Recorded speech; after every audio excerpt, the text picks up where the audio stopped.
A very good morning to you all. It is both an honor and a privilege to welcome you all on behalf of the Nigerian Immigration Service to this critical workshop on maritime security in the context of counterterrorism in the Gulf of Guinea. We are proud to co-host this initiative with the United Nations Counterterrorism Center, and we are deeply grateful for the shared commitment to enhancing maritime security in our region. As the Controller General of Nigerian Immigration Service, I am proud to lead an organization that has been at the forefront of securing our nation's borders and contributing to regional security efforts.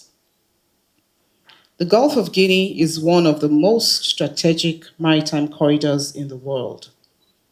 It is rich in resources, it is teeming with trade, and it is central to the livelihoods of millions. Yet, it is also a region increasingly threatened by criminality, extremisms, and transnational terrorism. These threats do not respect borders. They exploit weak links, they transverse coastlines, and they undermine our collective stability. Today, we stand at a critical juncture where maritime insecurity can no longer be viewed through the narrow lens of piracy or smuggling alone. The reality is far more complex. Terrorist groups are adapting. They are moving men, they are moving arms, money, and materials through our waters. They are leveraging organized criminal networks, and they are taking advantage of governance gaps. What was once seen as an isolated incident of violence on land is now rippling into our seas. It is posing grave challenges for national and regional security. As the lead agency responsible for managing the movement of persons across Nigeria's borders, the Nigerian Immigration Service understands the nexus between terrorism and maritime insecurity. From the illegal movement of foreign terrorist fighters to human trafficking to irregular migration and the infiltration of our maritime borders. These threats demand a new level of vigilance. It demands innovation.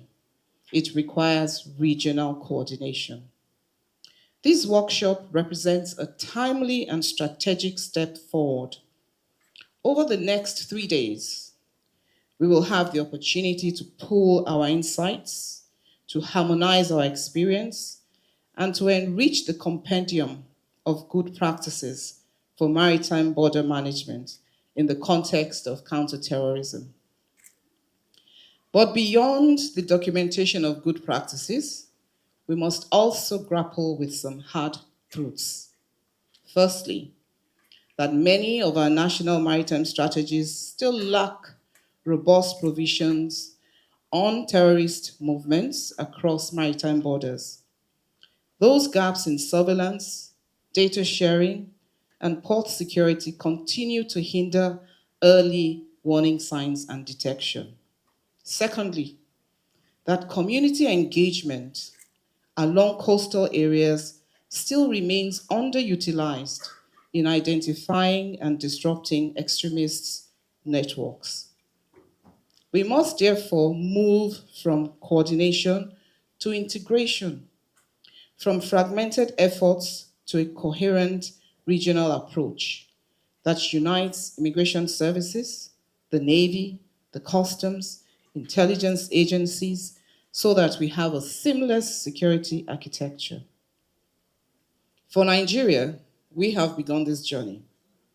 The Nigerian Immigration Service is working hard to harmonize and modernize its border management infrastructure and to deploy maritime domain awareness tools and also to expand interagency collaboration.